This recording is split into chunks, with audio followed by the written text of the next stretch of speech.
Toronto police discovered the remains of 6 men linked to a suspected serial killer. Their lifeless bodies dismembered. There could be more victims out there. The city of Toronto has never seen anything like this. There's a concept of what a serial killer looks like. Do you expect a grandfather who worked as a Santa Claus to be killing and dismembering men? You don't. The idea that I was watering planters with bodies in them, I don't know where to put that.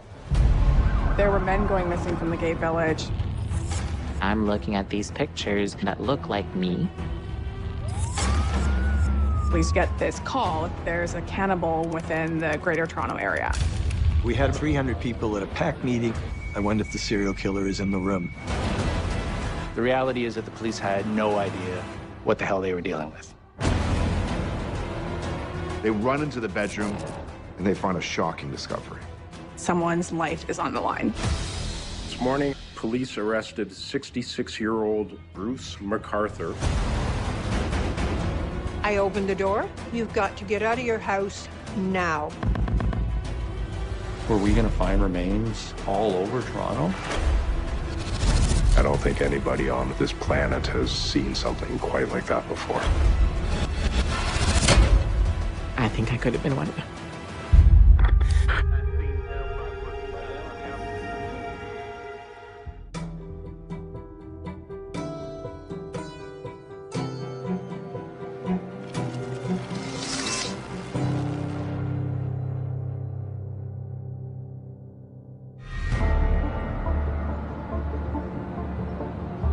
As the crime reporter for the Toronto Star, I've covered this case extensively. Toronto often gets compared to New York City.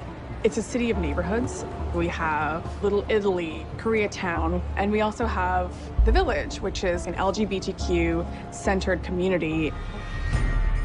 The village in Toronto has been around a long time. I've been playing in it, living in it, working in it for over 50 years. It's something that's very deep to my core. 2 million people poured into Toronto and down Church Street for the annual Pride event. For decades, it has been the heart, the pulse of Toronto's gay community. Church Street is meant to be a safe space. But those days and the details that came out were horrific. I used to live about a block or two from the Village. In the midst of all of these festivities, there were rumblings and rumors about missing people. Myself, my colleagues, we had done reports for years about missing men in the Village and about concerns from the community. For years, men had been disappearing from the Village without a trace. Their faces were on missing persons posters all across Church Street. People were wondering, what is going on? Why are there multiple men reported missing? You know, something afoul is happening. There wasn't a lot of information, just these men are missing and that's it. As the community was talking about it, and I'm looking at these pictures of men that look like me, that look similar to each other, I started believing in 2013, 2014 that there is something wrong. There was a small minority who worried about a serial killer, but there wasn't much pressure put on the police. Residents of this neighborhood and the people who frequent it say they feared a serial killer was in their midst. There were men going missing from the gay village as early as 2010. The first was Skanda Navaratnam on September 6th, 2010. Navaratnam was last seen leaving Zippers, a nightclub on Carlton. He was with an unknown man and never returned. He was a very jovial person. He was articulate and he was intelligent. He got a degree at the University of Toronto and was working as a teaching assistant. He had a lot of friends in the village. He was from Sri Lanka. When he came to Toronto, he was able to more fully be himself. He had his own struggles with coming out, but he was out to his brothers, not to his mother. He didn't have any family in Canada, so he was reported missing to the police by friends. Part of the gay village is that people kind of come and go, so it didn't necessarily set off a lot of alarm bells. But then 4 months later, on December 29th, 2010, Abdul Basir Faizi went missing. He had been working at a Mississauga printing factory, and he had told his wife that he was going to go meet a friend. Abdulbazir Faizi was married and lived in the suburbs. His wife didn't know that he was gay, and he went to Toronto's gay village. Abdulbazir Faizi went missing. Police have only found his vehicle. He was last seen at Steamworks, which is a bathhouse where men can hook up. 18 months later, Majid Kayhan went missing. He hadn't been seen in a few days. His son actually was the one to report him missing. He was last seen inside his Alexander Street apartment. People who live in this area say Kayhan lived a double life, one as a gay man and one with his family. Certainly back in 2010, someone disappeared, was just not a big deal. By 3 people disappeared, then it became a big question. All of this was happening within a few blocks radius. These men go missing within a relatively short period of time. That's really scary. In the span of a few months, a couple different men reported missing from the same neighborhood. This is usually a red flag for people who study serial killings. My mind always goes to the worst things because I study this stuff. Oftentimes, it's really just coincidence, but this one felt a little different because this is such a tight-knit community. It tends to be the case that people who are responsible for serial killings are hunting for their victims in places that they're familiar with. My first thought was that this is somebody who knows his way around this place. 3 people just disappear without a trace, but they were all recent immigrants to Canada from foreign countries. They all had a gay village connection in Toronto. In 2010, I would see posters of Skanda. And then a few years later, in 2012, I started seeing pictures of Majid Kayhan and Abdulbazir Faizi. 3 brown men were missing. You would see the posters in convenience stores all over Church Street. You would hear comments on the streets like, oh, they've probably gone back to their wives to live out their heterosexual lives. I was hoping and praying that they would be found. A lot of people were willing to believe that they just left for various reasons, financial, or because they were married, or because of Islamophobia and Islamic forces were coming to kill their gays who were married, leading gay lives. My perspective was both. You see, I was not immune to the unconscious racism that we all have. There was certainly people saying the police are not paying attention because they're 3 brown men. They're being racist like that. If they were white people, they would have found them already. If the 3 people that had been missing had all been native-born Canadian people who lived in Toronto, then there would have been far, far more pressure on the police and everyone else in the community to find out what happened. But because they were all immigrants, there wasn't that pressure.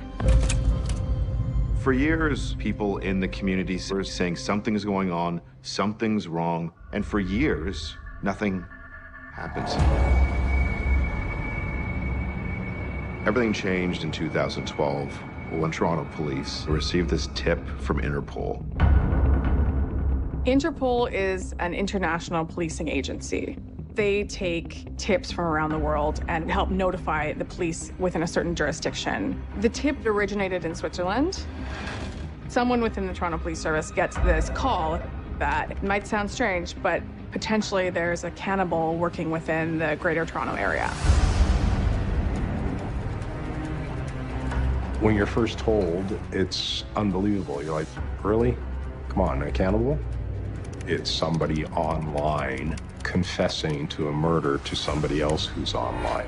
And then, well, hold on a second. Actually, we do have a missing man from Toronto who fits the profile that this individual is talking about. This source helped authorities over in Europe with a cannibalism investigation over there and was determined to be credible. They were able to identify that Skanda Navaratnam, one of the men who'd gone missing from the gay village, may actually be the victim involved here. So they began looking into Skanda's disappearance and then realized there's actually other men who fit into this category who have gone missing from the gay village. Police now believe the disappearances may be connected. Police are wondering and investigating whether or not these missing men had been killed and then potentially eaten. I was working at homicide at the time. I became involved in the investigation that became Project Houston, December of 2012. The Toronto police named this investigation Project Houston because it was Houston, we have a problem.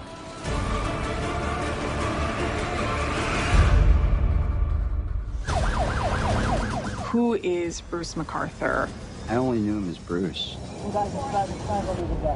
How serious did police take this investigation? We didn't know how big this was going to get. The police asked us to come for a meeting, and then they said, we found several bodies. This is, bar none, the biggest crime story to ever hit this city.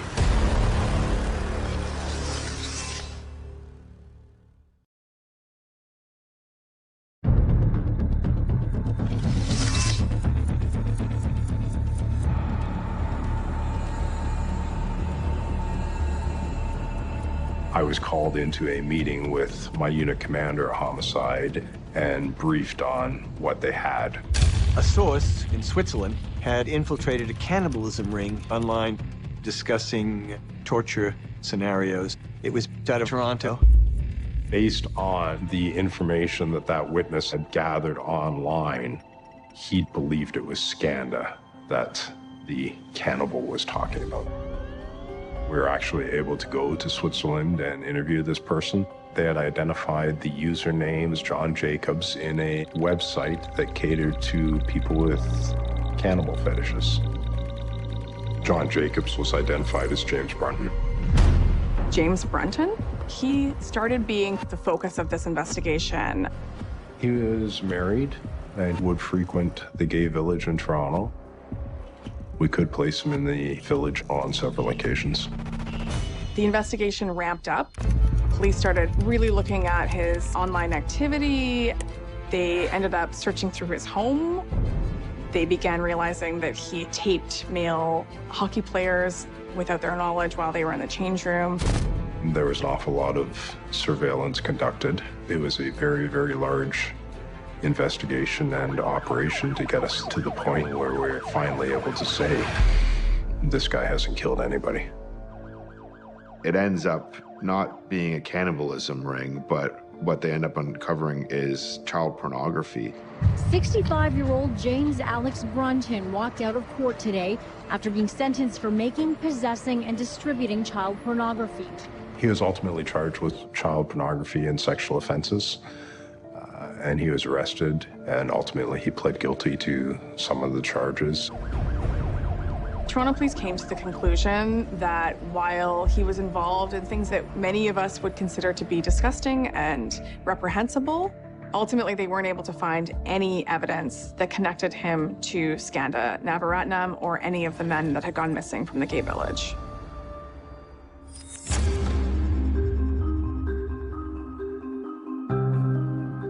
The project then resorted back to a missing person investigation.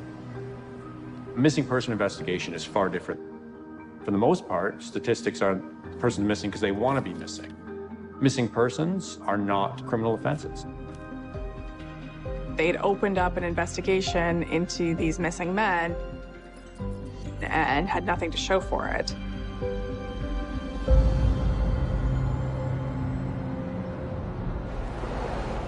In June of 2013, we made a public appeal specifically about those 3 missing persons.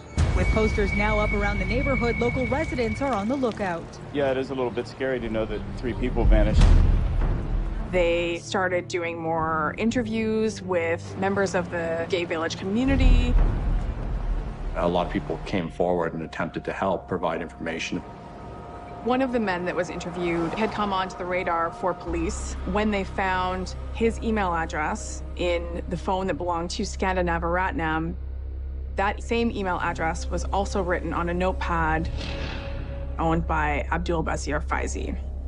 We have a username of Silver Fox, but we didn't know exactly what the relationship was between Silver Fox and these men. They had identified the username and IP address.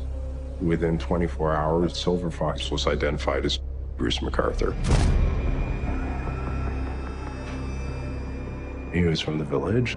Maybe he can help us out and explain what's happened to these guys.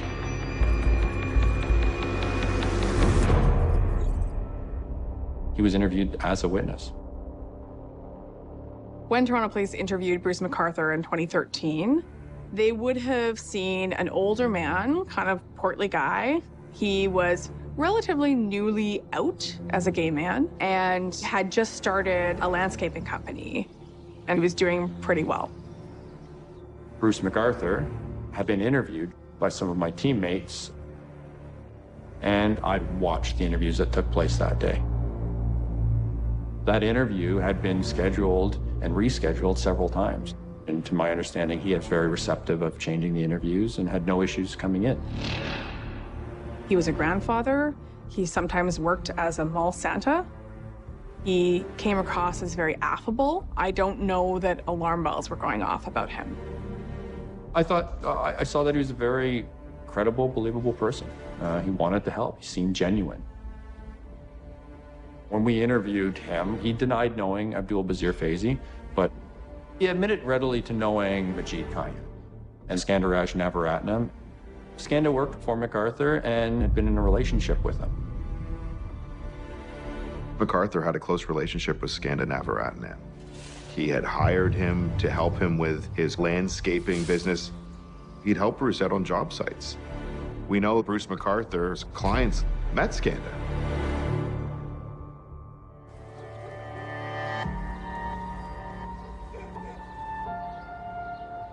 Bruce had about 100 clients. He liked them, and they all thought he was fantastic, which he was with us. Skanda handed me plants and said hello. I thought he was delightful, very sweet, very humorous. I liked him because when I made jokes sort of at Bruce's expense because he never caught on, Skanda laughed right away, and he realized that it was funny that Bruce wasn't getting it. Not only did he know Skanda Navaratnam, but he also admitted to hiring Majid Kayhan. I noticed him because he seemed so out of his element. He was in the background, right by the edge of the hill, standing just there and leaning on the shovel. I could tell from the way he handled the shovel, I don't think he'd ever touched one before. He was awkward with it, and he just seemed miserable, kind of sad.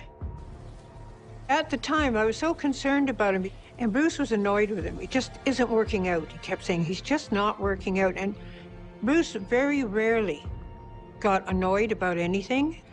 So that night, I sent an email to Bruce and said, so how's it working with that guy? Is he going to work out?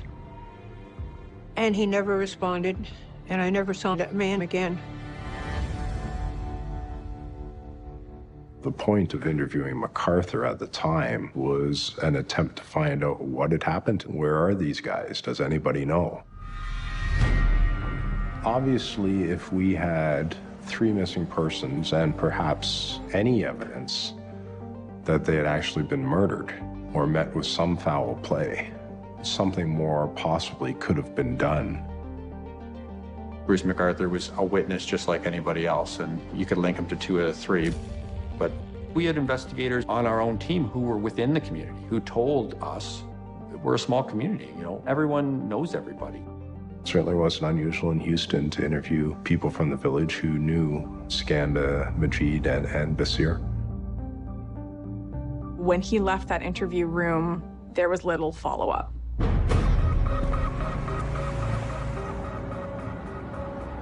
Project Houston was unceremoniously disbanded a few months later. An 18-month investigation called Project Houston into those 3 men wrapped up in 2014. It was never resolved. Project Houston effectively ended without finding out what happened. We have a lot of questions about why they didn't probe further, either into McArthur or the missing men investigation, and try to find out what happened to them. A traditional homicide investigation, a murder has taken place. You look at your victim's steps moving backwards. A missing person investigation is far different. A lot of times you don't even have a starting point of where that person went missing from. Skanda was staying on a few people's couches, so you're not permanently staying at a certain address. People are assuming he's staying with friends or staying elsewhere. Abdul Basir Faizi phoned home to say that he was going to go out for drinks with friends from work and just never came home. When you look at most of the missing men, there's a natural delay in reporting. And in those delay, unfortunately, you lose evidence. I just know that our team was fully invested in attempting to find out what happened to these men.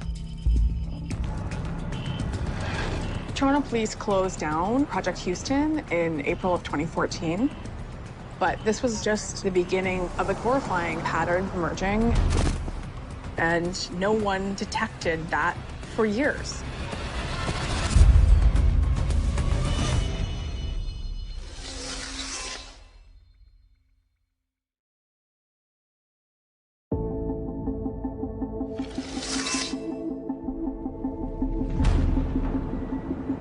Soon after Project Houston closes, 3 more men go missing from the village.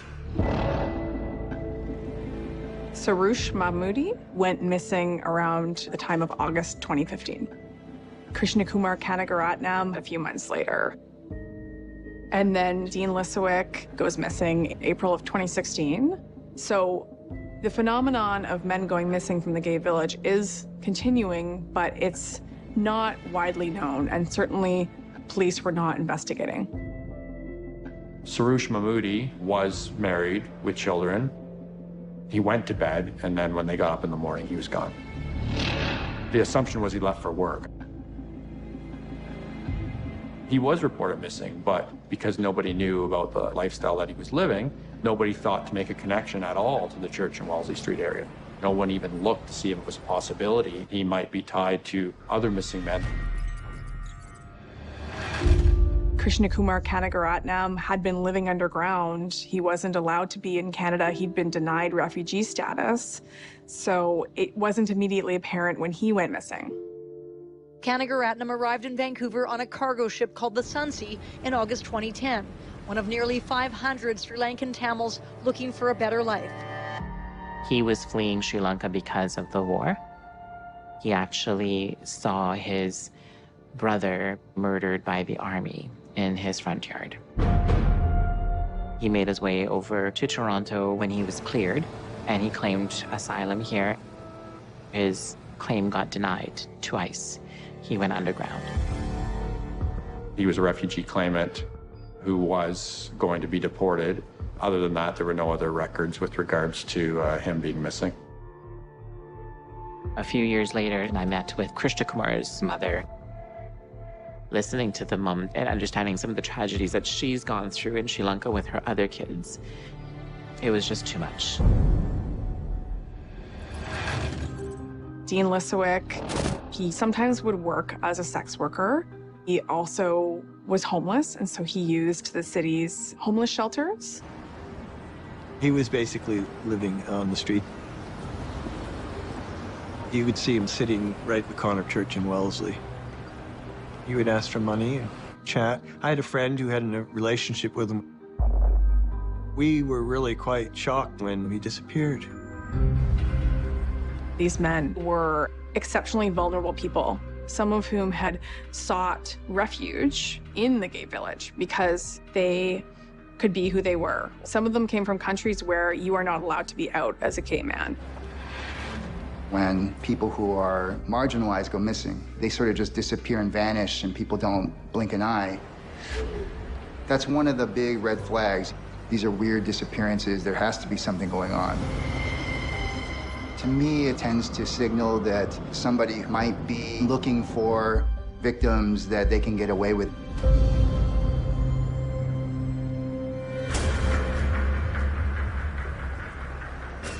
On April 17th, 2017, a 7th man went missing. This was Salim Essen. He didn't have a home at the time. He wasn't residing at an address. He went missing with all his belongings. He basically had a suitcase. It was his partner who had not heard from him in a couple weeks and reported him missing. He loved life. He loved adventures. He had also struggled with mental health and substance use.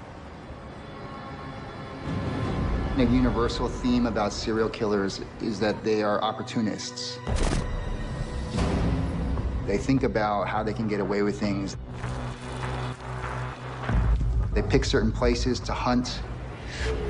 They pick certain victims, and part of that is just having access to a person that might be vulnerable.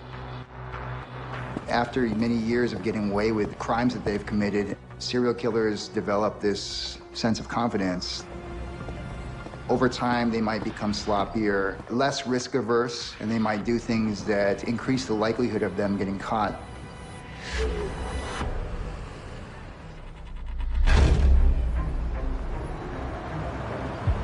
A few months later, at the end of June, in the middle of Pride celebrations, Andrew Kinsman went missing. He was the 8th man to go missing. Andrew was a gentle giant. He was really a good guy and very, very community-oriented. I'd met him in passing at a party. He was sort of eccentric. A lot of people liked him. The victim that got everybody talking about the fact that there could be a serial killer was Andrew Kinsman, who was very connected in the village. The other missing men were a bit more transient. They'd come in, they'd go out, they were in shelters. Andrew Kinsman was different. Had a really strong community of friends around him in Toronto's gay village. Andrew was a superintendent of his building. He had set routines and set responsibilities, and when those responsibilities weren't being done, people in the building noticed immediately. He was reported missing within a day or so of last being seen. Serial killers believe they're invulnerable, but this was somebody who was starting to maybe get sloppy. Andrew Kinsman, who worked at the Toronto HIV/AIDS network, disappeared more than 2 weeks ago, setting off a massive search effort by friends and colleagues who say this is out of character. When Andrew Kinsman went missing, it really exploded in the public and in the media. And there were ground searches organized by members of the public and a lot of outcry. Men who frequent or live in the Church and Wellesley area have disappeared since 2010. Without clues as to what happened, the community is on edge. Kinsman's disappearance mobilized the gay community. And it did attract a lot of media attention. There was absolutely some pressure put on the police. When Kinsman goes missing, it's impossible to ignore anymore. And the light gets shone brighter and brighter and brighter on this investigation. This is yet another incident where a white person goes missing and there's an automatic reaction. But when people of color go missing, it's not paid attention to until something terrible happens. It's a fair assumption to make that that changed the complexity of the investigation. When you look at systemic racism in policing and in society. A community meeting will be held in the neighborhood next Tuesday night. Police will be there. We had about 300 people at a packed meeting at our community center, the 519. I remember saying to the person sitting with me, I wonder if the serial killer is in the room. Today, members of a police task force gathered to try and calm fears. The recent disappearance of 2 men from the heart of Toronto's LGBTQ community has caused deep concern. Their disappearances follow several unsolved missing persons cases going back to 2010.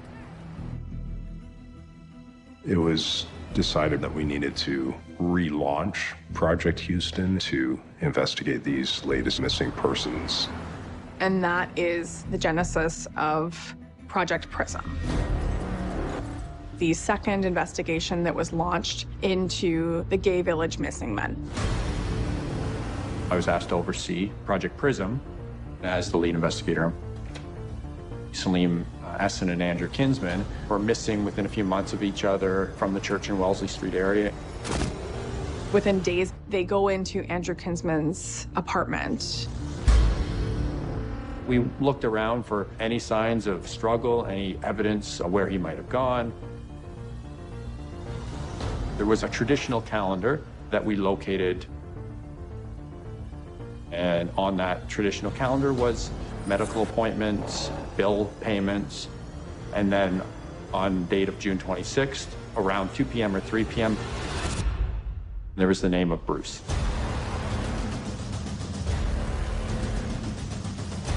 You could see the seeds of shame and rage and resentment planted very early on.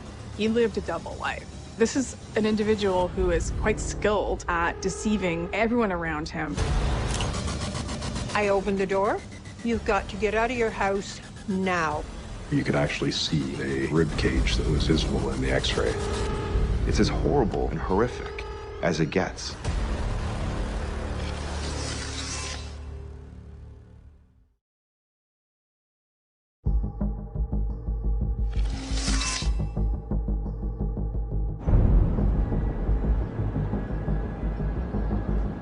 It looked like Andrew Kinsman went missing right around the 3 p.m. mark on June 26th.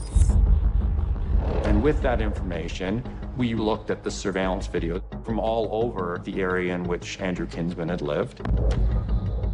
There had been a red van that stopped outside of Andrew Kinsman's apartment on the same day around the time that he was known to have gone missing. A person came out of Andrew Kinsman's house and got into the passenger side of that van. Unfortunately, the quality of the video at that location wasn't enough to identify a person, wasn't enough to for sure identify a vehicle. It didn't automatically jump out at us to say, there's your killer right there. There was a lot that you couldn't tell from that video. Picture sort of like grainy footage. I believed it was Andrew Kinsman, but I believe the strongest we could probably say in court was a person came out of that house and definitely gets into the passenger side of that vehicle. You can't see the driver, you can't see the license plate, but they're able to determine that this is likely a red Dodge Caravan. So they take stills of the van to a Dodge dealership and see if they can determine the make and model. If they narrow down the year it was likely made to 2004. We needed to find this vehicle. Toronto Police request ownership information for that make and model of van. When that ownership list comes back, there are 6,000 owners of that make in Ontario. I had gone home for the day. I was in court that day with another murder. I was at my dining room table looking through the Excel spreadsheet. I had the name of Bruce in the back of my mind. Bruce was a name from the calendar who we had not identified. So I just happened to run Bruce in the Excel spreadsheet, and it minimized 6,100 plus lines down to 5. I looked at each individual person and into their background to see if they had any dealings with the police, and everyone didn't, except for Bruce McArthur. When I looked into Bruce McArthur's background, I learned he had been involved in a violent interaction in the back of that van a year prior. I only knew him as Bruce. That day he attacked me, I had just come from work. He called me. For the longest time, he wanted to get in that van and have sex. I always said no. But that particular day, I finally relented. When I got to the van and he opened it up, there was that fur coat laying on the ground. So I laid down on top of the fur coat, which was on top of some tarps. And we're making out. Then he put my left arm behind my head.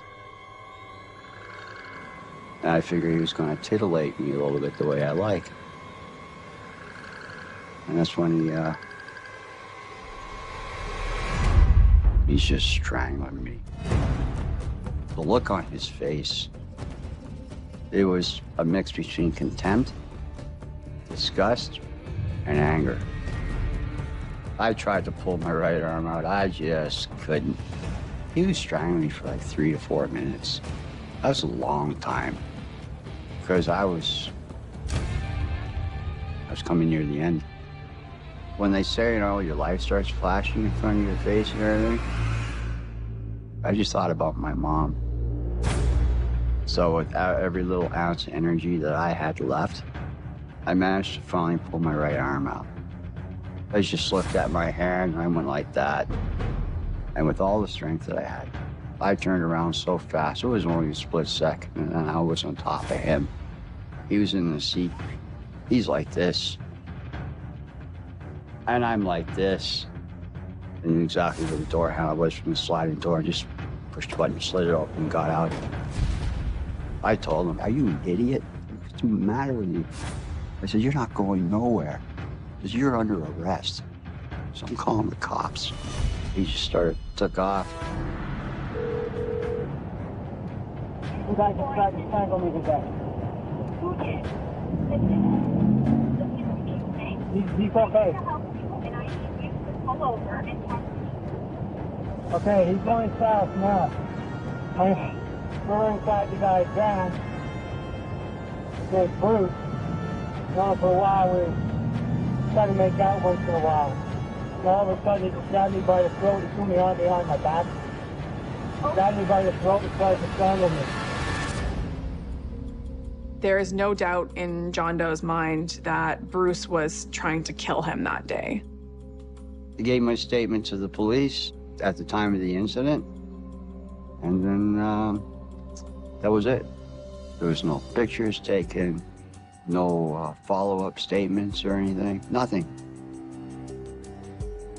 Bruce McArthur turned himself in later that night and told police, actually, it had been all a misunderstanding. Bruce McArthur got ahead of things and told his side of the story. Cop basically believed what McArthur said, that it was just hanky-panky, and let him go and didn't file anything.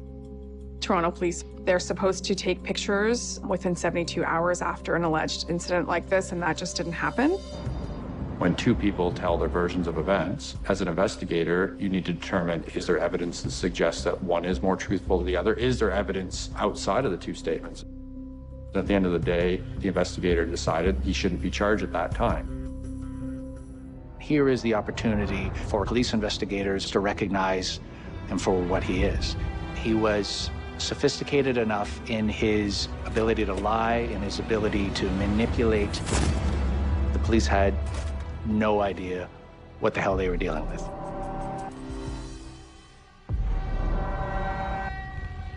About a few years later, Detective Dickerson called me. I did not expect that. Immediately based on the records that I reviewed, I knew that Bruce McArthur is a gay male and at least on one occasion been involved in a violent interaction.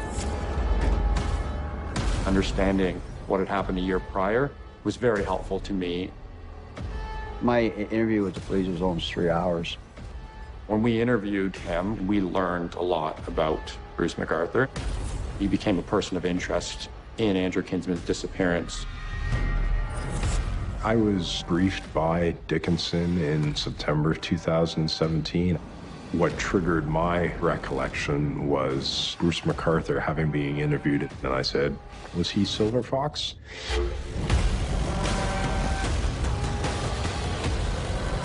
And that's when it kind of triggered in my mind, okay, we might be onto something here.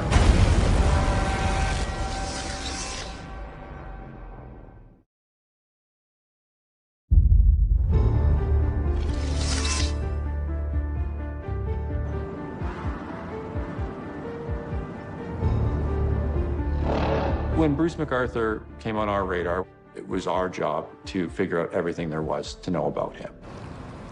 So we started conducting surveillance on him.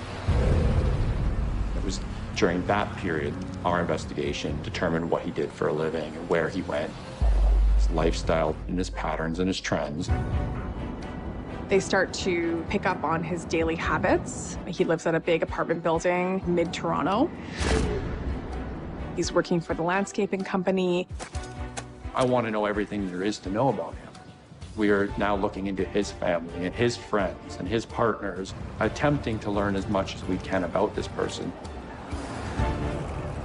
He was married and he had children himself. He came out and moved to Toronto. I met Bruce maybe 20 years ago, at least. Bruce would be the kind of guy that if I ran into him in the village and we were bored, it's like, hey, let's wolf down a pizza and, you know, watch an episode of The Golden Girls or something. Bruce was kind, helpful, good at his job, loved doing it, good to his family. He helped us with our charitable projects. Our circles seemed to cross paths, so I'd see him often. I've known the family all my life. Bruce McArthur is originally from Woodville, Ontario. He grew up on a farm, and he had a sister. His father was an alcoholic and very abusive. His father was very domineering, was somebody who didn't express a lot of love or affection towards him, and he grew up feeling like he had to hide who he really was around his father, and maybe felt like he could never really live up to his father's expectations of him. Bruce used to lock his younger sister in the bedroom to keep the abusive father away from her, and I think some very bad things happened that I don't think he's ever told anybody. There's a lot of variation in serial killer families, but typically there is a history of abuse, whether that's physical abuse or psychological abuse or neglect. Serial killers from a very early age often don't have the same kind of loving connections to their parents that, you know, most people do. Bruce McArthur grew up in the 1950s and 60s. You can imagine what kind of environment that is for someone who is realizing that they're gay. A flood tide of filth is engulfing our country. Think then of the consequences for these homosexuals. You could see the seeds of shame and rage and resentment planted very early on as Bruce McArthur grew up in a society that was not tolerant towards LGBTQ people. It wouldn't be something that I would imagine he'd be discussing with even his closest friends, let alone his family. He grew up in a family that was highly religious, that probably also looked down upon this. So from a very early age, he learned to repress who he really was and tried to hide this and conceal this from everyone. He went to high school and met his future wife, and he married his high school sweetheart. They had 2 children, and now he has grandchildren. His daughter and his son and his wife, they all got along extremely well. Very comfortable family. They lived in a nice house. You know, I don't know if there was a picket fence, but you get the impression.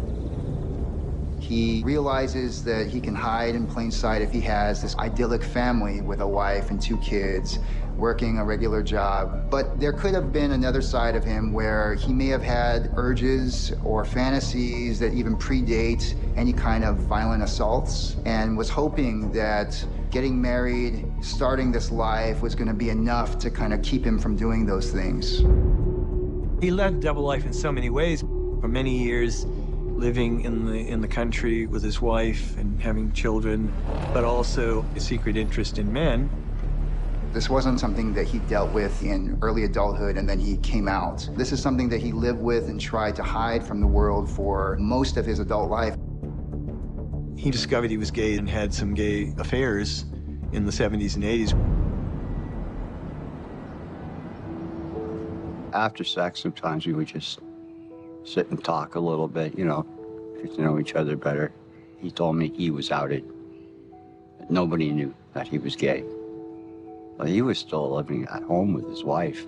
And somebody outed him to her. That's one of the things that got him all pissed off and angry and gave him a little bit of hatred towards gays and bisexuals and stuff. This was probably a very painful experience for him, a traumatic one that led to the dissolution of his marriage, that led to the crumbling down of his life. Did he have a resentment against Toronto's gay community because he was outed to his wife and that wrecked the second life that he was living? The fact that he felt like he lost control over his identity, over his true self, over the capacity to come out on his own could have been a traumatic trigger. He divorced his wife late 1990s and set up an apartment in Toronto. The kids would have been in their teens. I don't think they were totally comfortable with it. I had a partner at the time that belonged to a group called Gay Fathers. They were middle-aged men that came out later in life. It was a support group. They'd have meetings in the village and then later meet for coffee or a drink on one of the patios, and Bruce was there. Him and his wife split. That's when he moved to Toronto and began living as a gay man, frequenting Toronto's gay village, and subsequently starting his landscaping business. I've known family for years. Karen Fraser, she's neighbors with Bruce McArthur's sister at her cottage north of Toronto. He bought the gardening business. His sister called me and said, "You have a double garage that you don't use. Would you let my brother store his equipment?" And I said, "Well, if you cut the lawn, it's a deal." He offered to take care of their lawn while they were away for long stretches of the summer at their cottage. So it was a mutually beneficial agreement. It was simple. And then, of course, he started decorating all the planters around our house. I thought it was the greatest deal I'd ever made in my life. I asked him, "What do you do the rest of the year?" He said, "I also work in a mall as Santa Claus." He was good at it. He got along well with children. Serial killers like to construct this mask of normalcy that they wear, participating in wholesome activities like being a mall Santa or being a clown, kind of like this front to further conceal their true selves from the rest of society. He lived a double life. This is an individual who is quite skilled at deceiving everyone around him. His double life then was that he was a landscaper who was frequently meeting people for sex. He was online all the time as a middle-aged man looking for, shall we say, wilder sex. We have a bunch of red flags: traumatic childhood, violent urges. There's a confluence of things. The rough sex, hedonistic life that he was trying to live after repressed for so many years escalated, and he realized that he enjoyed that. The experience of sexual domination, the excitement that you feel in the moment, having that kind of control. Then if he takes it to the next level and commits lethal violence, that's even more of a rush.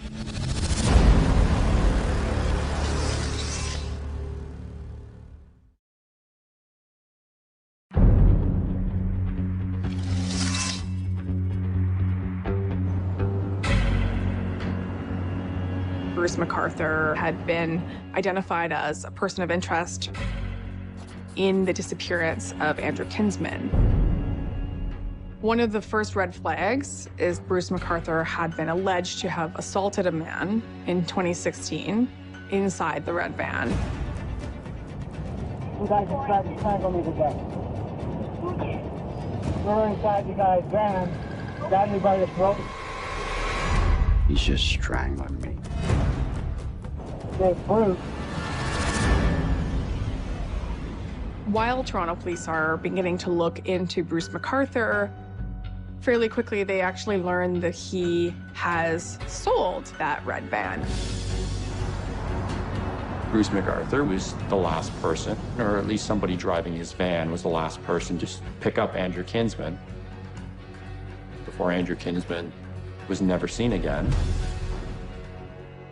When we start looking into the van, we discover that he's no longer driving.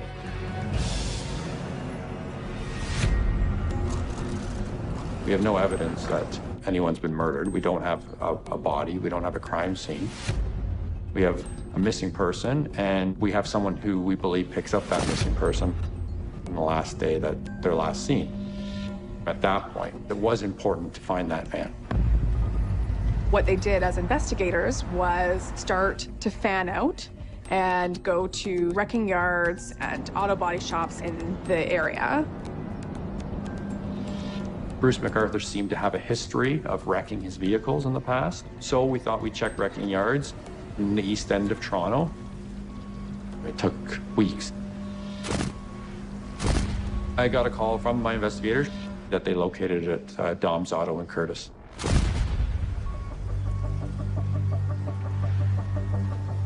A couple of Metro detectives came in, asked if we had a particular vehicle in our inventory. They just said he was involved in a crime. We assumed it was some sort of hit and run or a theft crime of some sort. We had no idea. When Bruce McArthur sold it to Dom's, not long after, there was an announcement that, you know, we were looking into the disappearances of the missing men. I did believe that there was some sort of nefarious purpose to him getting rid of his vehicle. Bruce McArthur pulled up his car with the front end facing the side door here. I came out, looked around the vehicle, made him an offer on it. He accepted right away. We paid Bruce McArthur $125 for his vehicle. He seemed just like a normal person. There was nothing out of the ordinary about this guy. He didn't look nervous at all. The only thing that was really sort of different was the fact that he didn't ask for any more money at all. He just settled on the price that I offered him. I paid him and took the ownership, and off he went. They got lucky. The red Caravan owned by Bruce McArthur was still in the auto yard. Obviously, most wrecking yards would wreck vehicles. Any evidence would be destroyed. We were very lucky that it was 90% intact. They had actually maintained the van. It still had evidentiary value. Toronto police seized the van. They drove it back to Toronto and had it tested at the Center for Forensic Science. And I know that police actually followed the van all the way down the highway back to Toronto because they didn't want to lose it again. The van is examined and analyzed. And this doesn't happen, you know, overnight, not like television. This was about a month later that it took for us to get the results. Once the forensic testing is done, they determined that there was in fact blood in the van, and it almost certainly belonged to Andrew Kinsman. At this point, Bruce McArthur is named a suspect in Andrew Kinsman's death.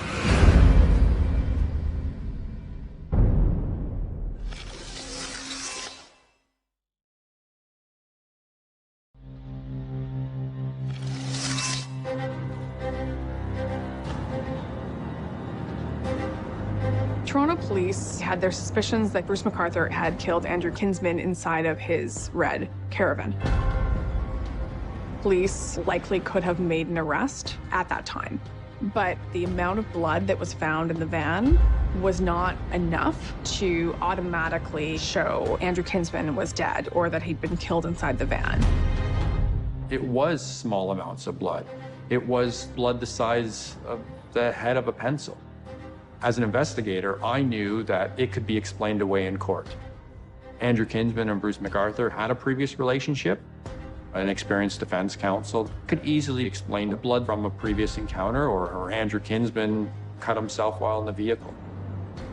Even with Kinsman's blood identified in the back of his van, and McArthur's association to at least 2, if not 3 of the previous missing persons, you're not even close to having enough evidence to make an arrest yet. Police wanted to continue to investigate Bruce McArthur from afar. They did not want to tip him off to the fact that he was under investigation. Up until November 8th, Bruce McArthur was a person of interest in Andrew Kinsman's disappearance. So any surveillance that we were doing on him at that point was more to understand who he was. Once he became a suspect, we're surveilling him to protect the public. It's surveillance had to be ramped up. We couldn't let him out of our sight. If Bruce McArthur knows police are investigating him, he may do all kinds of things, like destroy information that may tie him to these homicides. So it's crucial police don't provide McArthur with information that they're onto him. There was lots happening. Ultimately, a decision was made that, we're going to attempt to get into his apartment to search it for evidence. So they apply for a warrant to allow them to go into his apartment and search covertly. We were authorized to enter his apartment surreptitiously without letting him know we were in there. We got a warrant on December 5th, a few days later. On December 8th, he left and went to the east end of Toronto. We decided to take the opportunity to attempt to go into his apartment. By then, they knew his daily movement around the city. They knew he was off doing landscaping work. Primary focus was to clone his computer. There was also a physical search that was done, looking through drawers, etc. So they go into the apartment. They start looking through his devices. We had several members of the Toronto Police Service inside his apartment. I was communicating with people who were watching Bruce McArthur. He had set patterns. We knew where he'd be Monday, Tuesday, Wednesday, but unfortunately, the week of December 5th, his pattern changed. They get the call that McArthur is coming back. The last thing you want is someone to come home and walk in on you. And once he started heading back home, you have to shut everything down and get out of there as fast as you can. You can imagine how stressful it would be as an investigator to go into someone's home, then have someone radio in, actually, he's coming back to the apartment. I'm liaising with my people who are watching him. If he drove directly to the apartment, I'd say he had 10 minutes to get back there. They had no choice. They had to leave.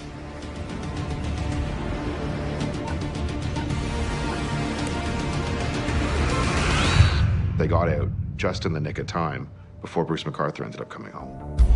We were successful in getting into his apartment. We were only able to get about 50% of his computer. If I saw that in a scripted TV cop show, I would be like, ugh, that's not believable. But this happened. Over the following weeks, Toronto police investigators are frantically digging through the contents of McArthur's computer. We were looking for Google search sites, emails, anything that might lead us to an idea of where Andrew Kinsman might be. They're using all kinds of software to look at his searches. They want to see if he's got any maps that he's pulled up, any kind of indication where he's been in the last few months and who he's communicating with. It was quite a staggering amount of information to go through. McArthur had a lot of pictures of men on his computer. He had pictures of Andrew Kinsman taken when they were out in nature together, taking photos together, much happier times. As an investigator, there was good evidence on there, but it wasn't enough. We knew that Andrew Kinsman had a previous history with Bruce McArthur. We still think this person's responsible for Andrew Kinsman's murder. We don't have the evidence yet, but we need to keep trying to get it. So we were going to other methods. One of the detectives, part of Project Prism, decided to sift through the contents of McArthur's computer with a different kind of photo-specific search device. As a result of that search, he starts to pick up on images that are different from some of the ones that police had found on McArthur's computer before. The images weren't actually still on the computer, but we were able to recover ghosts of those images because they had been deleted or removed at some point in time or transferred to or from the computer. He had other images on his computer that included a picture of a poster advertising Project Houston. That obviously would have been an indication to police that McArthur was watching their earlier investigation into the disappearances. Serial killers get a rush out of knowing that people are talking about crimes that they've committed and that nobody is onto them. After many hours of searching, the Toronto police investigator finds an image different from the ones police have found so far. They start pulling files off of his computer, which would end up being the smoking gun for further investigation. This picture was on McArthur's bed. It was of a man who looked as though he was dead.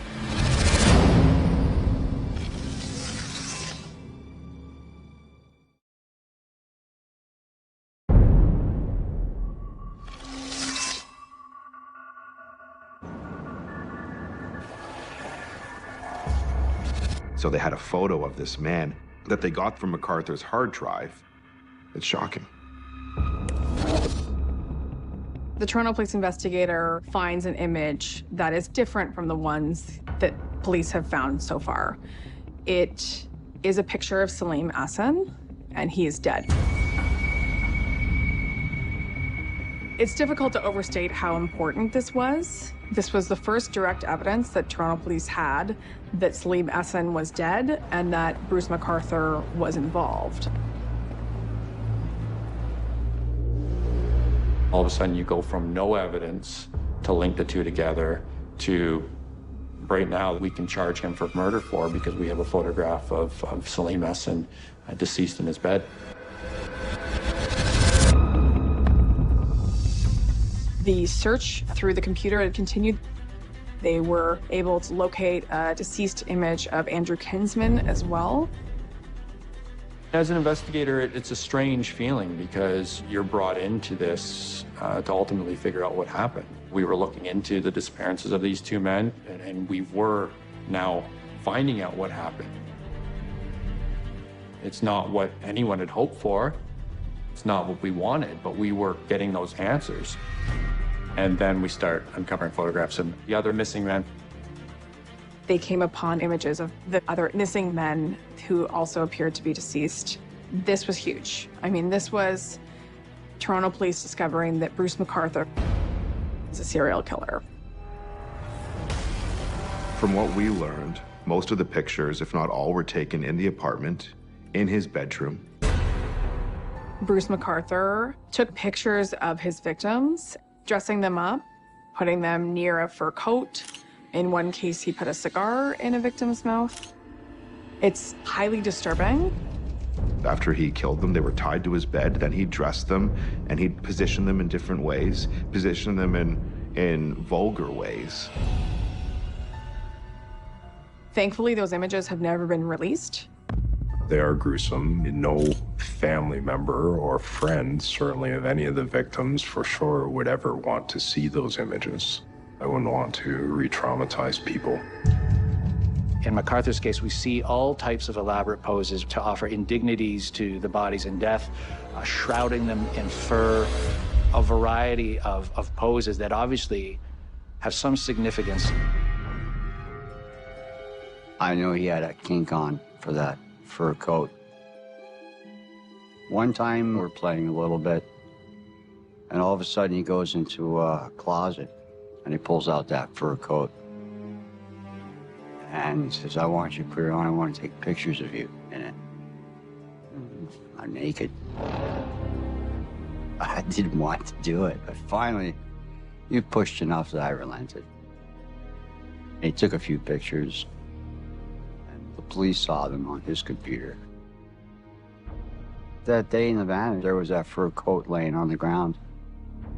So I figured it's just to keep me clean. Now, I know better. He did try to kill me. There wasn't any mistake. There was no misunderstanding. He did try to kill me. The kinds of things that Mr. McArthur did with posing, with pictures, you can continue to humiliate and debase a person even after they're dead, and that you derive the sense of power over them, and that's something that's very tantalizing to the serial killer. They don't feel that kind of control ever in their lives, and then all of a sudden they have it, and it's this dark magic almost. Photographs are inevitably a souvenir for any offender. There's a whole deep-seated experiential dimension to watching and seeing and recreating that allowed Bruce McArthur to live in this dark, twisted world perpetually. It's as horrible and horrific as it gets. These men were individuals like you or I. They had families, they had friends, they had loved ones, and they were attacked and played with like they were a toy. And I can't think of a more degrading way to die. What he did was very disturbing. There's moments during the investigation that will certainly stay with me forever. Will probably stay with the city of Toronto forever.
They knew that they had a serial killer on their hands, and he's loose.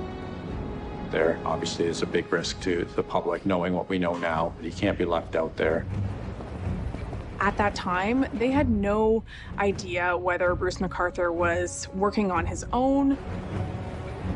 With every minute that passes after an arrest, that's time when other associates could destroy evidence, items that are really crucial to a conviction.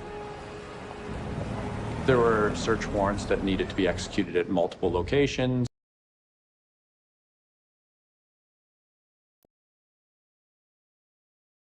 move through this late stage of an investigation. They needed some time to secure paperwork. This was a major operation. We were preparing for his arrest and preparing search warrants.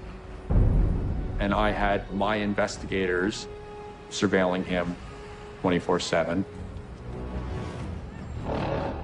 When I got a telephone call from my investigators advising me that Bruce McArthur had just picked up a male off the street and that they were heading back to his apartment. I'll never forget that phone call from Dave Dickinson when he said he's going into his apartment with another man. By now, they know that Bruce McArthur is killed inside his apartment. Because they have the pictures of dead men on McArthur's bed, it was incredibly critical that they not allow Bruce McArthur to enter his apartment with another person alone. Someone's life is on the line. I asked Hank and Singa how many officers are involved in this, and he just looked at me. Police were talking about dozens of properties. There was a rib cage that was visible in the x-ray. They wanted to question us about the planters. Were some of them ours? Were some of them his? I will never stop looking. You have to wonder if that was part of it for McArthur. I don't even know how to form a reaction to that. It's not human.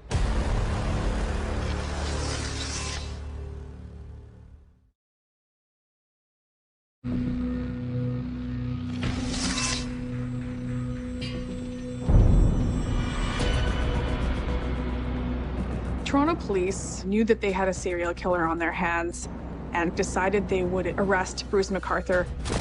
Had two officers from Project Prism following him. He picked up a man and headed back to his apartment. Police are in a sudden situation where they have to decide what to do next. He parked in an area where he normally doesn't park, I believe to avoid surveillance cameras, and took that man up to his apartment. They knew that he had killed men in his apartment. Someone's life is on the line. As an investigator, I had to look at what are the risks to arrest him early, what evidence could be lost. I made a decision that he was going to be arrested immediately. McArthur lived on the 19th floor, and when police were swooping in to arrest McArthur, they had to wait for the elevator. There was only one elevator working in his apartment building. It was rammed full. We packed in there like sardines and made our way very slowly to the 19th floor and stopping on every third floor. I just can't imagine what that wait would have been like. 10 seconds would have felt like an hour. We were prepared to forcefully enter the apartment if we had to, but we knocked.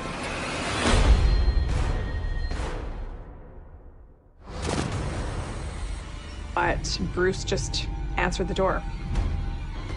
We forced our way in as he answered it. When police went into the apartment unit, they found a man who was bound and naked. Thankfully, he's still alive. McArthur had taken this man back to his apartment, put a black bag on his head, and told this man that they were going to try something different.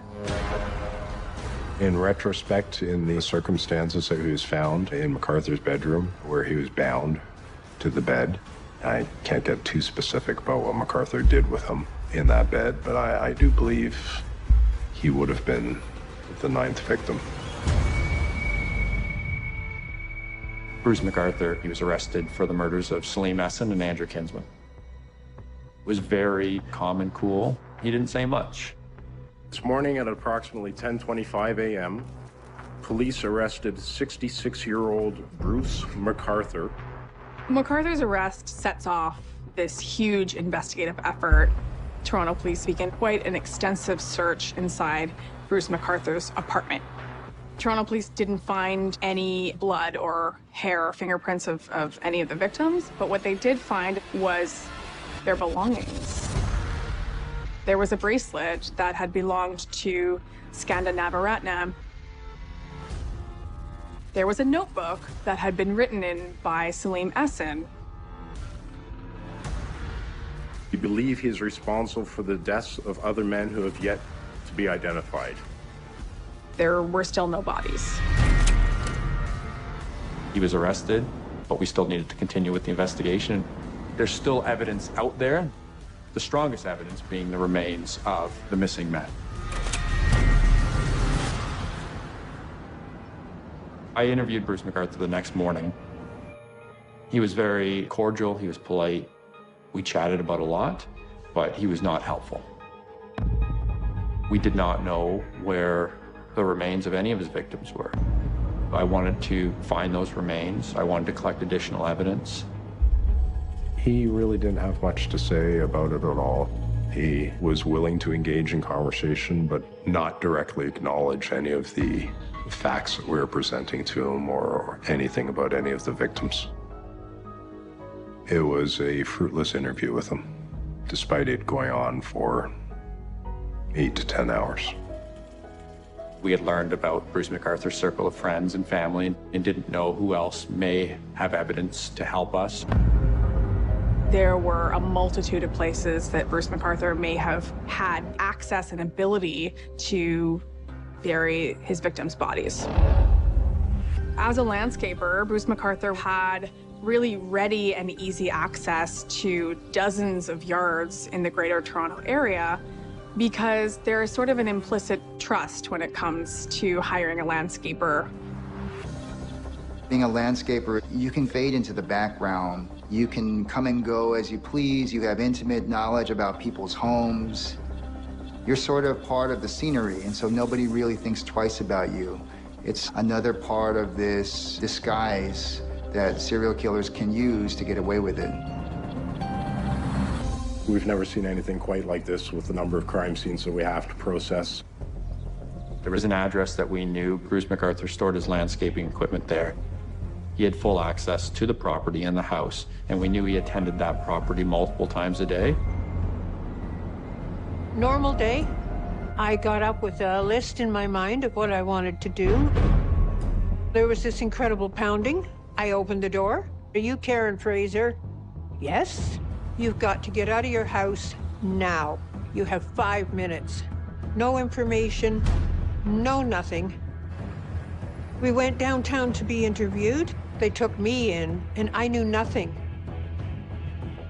And then I asked, can I know what's going on? When they say Bruce murdered 2 people, like, I couldn't picture it. So I defended him. One of the detectives said, look, don't waste your time on this guy. I don't think we've ever had as much evidence against a person as we've got against him. Don't waste your sympathy. All right? I gotta go along with this. It wasn't like this was an individual who had no social life. He had close friends he would meet with on a regular basis. He had a relationship with his family and his grandchildren. You can imagine their surprise when Bruce McArthur was arrested. I was watching the news, and I heard Bruce McArthur is being charged as a serial killer. The Bruce I knew, I have trouble reconciling that that is the same Bruce that was chopping up people. There's a disconnect. Thinking back, were there any bad moments? No, there weren't.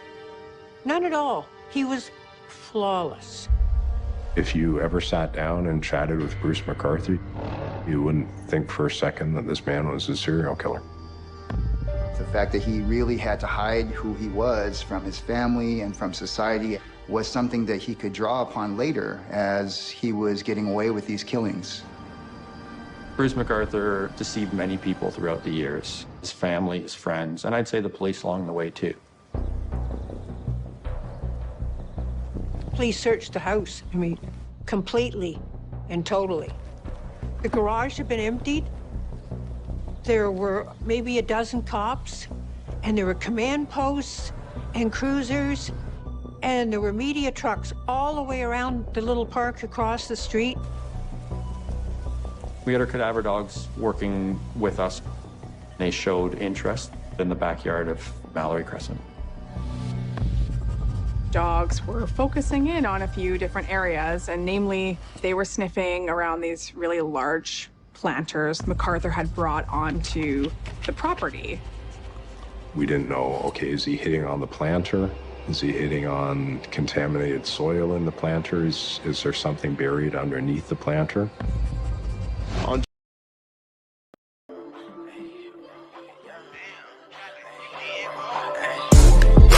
From the 9-1, switch that over, that's the young blonde. I was at the West Coast, now I'm in the East Coast.